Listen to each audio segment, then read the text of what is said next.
Welcome to the front page. I'm Peter Gleeson, and tonight we're going to take a look at the front pages across the nation's newspapers, as we do every night at this time. And helping me analyse the big stories is my panel.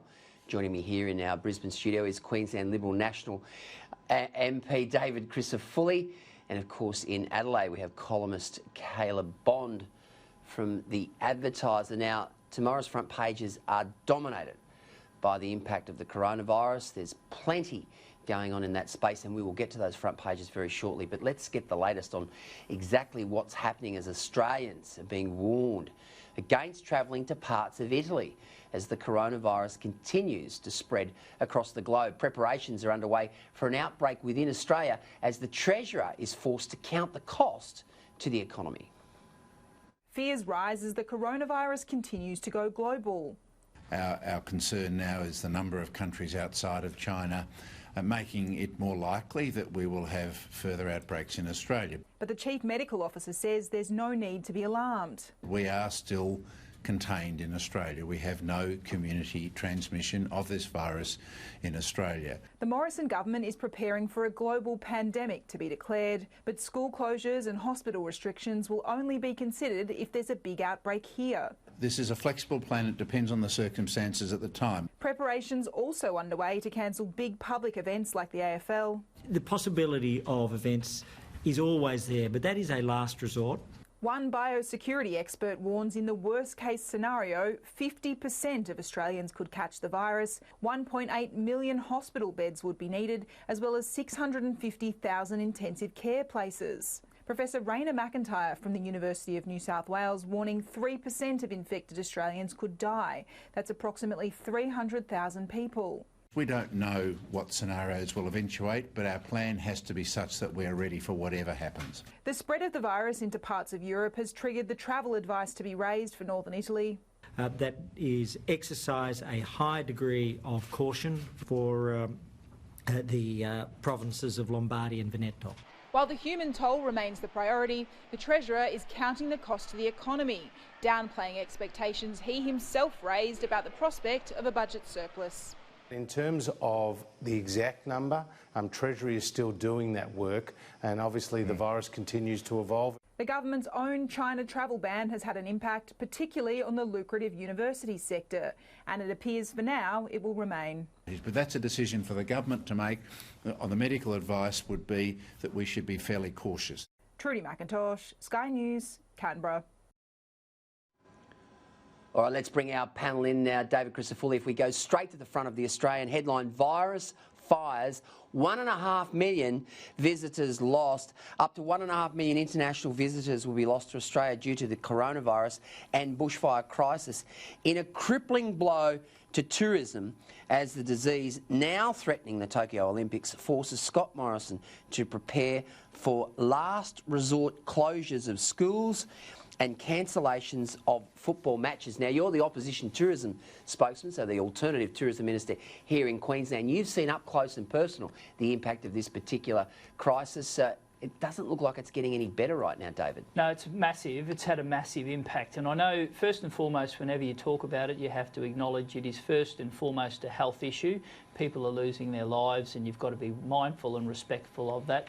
But we also work in a global world, and we have to face up to reality, and the reality is it's costing us dearly. It's costing people jobs, it's costing opportunities.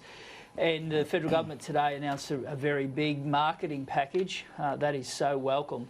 But it's difficult to sell anything at a time when people are overly cautious, and the ramifications for tourism are going to be massive. And sadly, Gleeson, they're going to be massive for a long, long time, I fear. Caleb, let's have a look. We'll sort of just rotate some of these front pages, because this is the biggest story, not only in Australia right now, it's the biggest story in the world right now. And of course, we're seeing a very significant impact when you look at tourism, when you look at education, when you look at export. It's having an impact. Virus Stadium Plan is the headline on the front of the Sydney Morning Herald. Sports venues could be used for quarantine, sporting stadiums converted into quarantine camps, police guarding medical stockpiles, and schools temporarily shut down are some of the actions authorities are prepared to take if Australia succumbs to a major coronavirus outbreak. It's pretty challenging stuff, Caleb. Well, it's like something out of a movie, isn't it? I mean, if you'd told us 2 months ago that this is what we would be facing right now, I think most people would have laughed at you because it just seems so out of the ordinary, so incredible. But here we are, and I mean, I know we've been saying this every single week. I've been on this show for the last month. We've been saying, my goodness, it's getting worse and worse as every week passes. And here we are saying the same thing this week. The trouble is, though, that because this is a global disease, and you really cannot contain its spread, there's nothing you can do about it.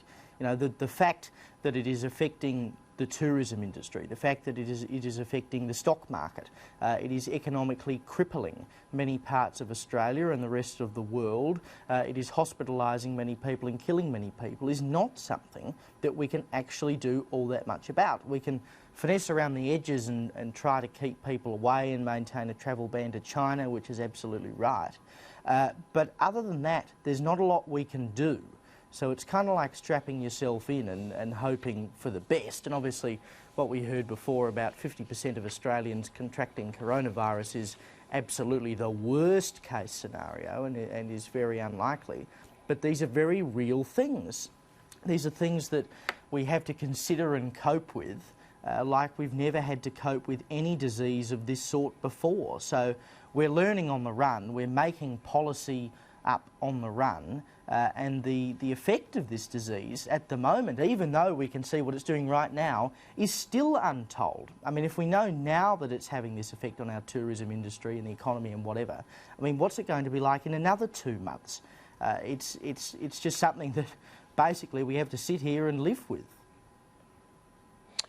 If we head to the front of the Telegraph, we get another perspective. Virus death plans, end of life warning for aged care residents. Nursing home residents and their families will be encouraged to discuss their end of life plans amid growing fears of a coronavirus outbreak that would result in rationing of intensive care beds.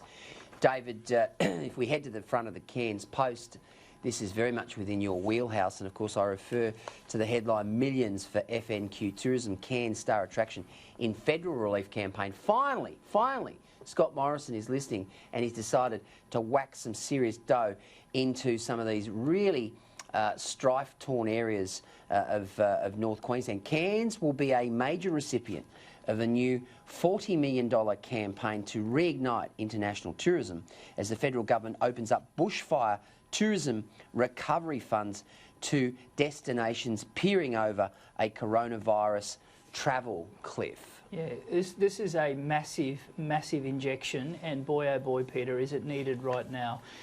The Cairns economy has done it tough well before coronavirus. Coronavirus has been the icing on the cake of what has been a region that's done it really tough. It's a beautiful region. They've got a great story to sell, and this will help sell that story.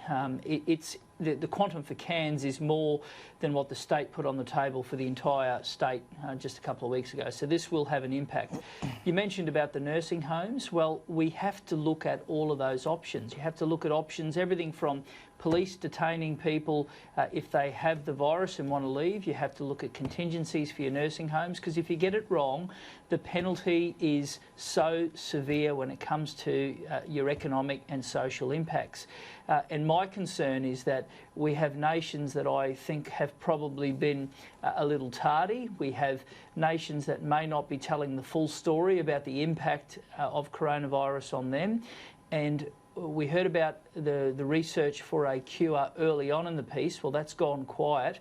I really hope that that comes to the fore, because I think this sleeping giant could be a lot worse than what we think in the weeks to come. And Caleb, we haven't even spoken about the impact that the coronavirus has had on stock exchanges around the world in the last 48 hours. Let's go to the front of the Financial Review. This is how it's hitting home when it comes to investors. Market losses at $129 billion. More falls expected. Pandemic fears belt travel stocks. Listed travel and tourism businesses face deeper losses as the global travel industry reels from the escalating coronavirus crisis, which puts Australian shares close to erasing all of their gains this year. Now, the last time we saw these type of losses on the stock market was in 2015, Caleb. It's really starting to bite now. It sure is, and this is a very hot topic because it not only involves people who choose to buy shares personally, it involves everyone, because everyone, who at least who has a job anyway, has superannuation. And so this is hitting all of us. We've talked about restaurants closing down, we've talked about tourism, but this hits every single Australian. And this is how wide the effect of coronavirus is. It's not just a disease that is killing people in China. It is a disease that is literally strangling the whole world. But once again, there's not a great deal we can do about it, because for as long as this disease is hanging around and is a threat to people, there will be travel bans, there will be people who don't want to go on holiday around the world, there will be people who don't want to go to restaurants, and it will continue to affect the stock market. I mean, the effects are just completely untold, and I suspect will get worse. And as we already know, we've seen that the economic modelling shows that the impact of this will be worse than the bushfires, and that was before any of this even began. So I suspect we've got a very hard year ahead of us when it comes to the Australian economy and the world economy.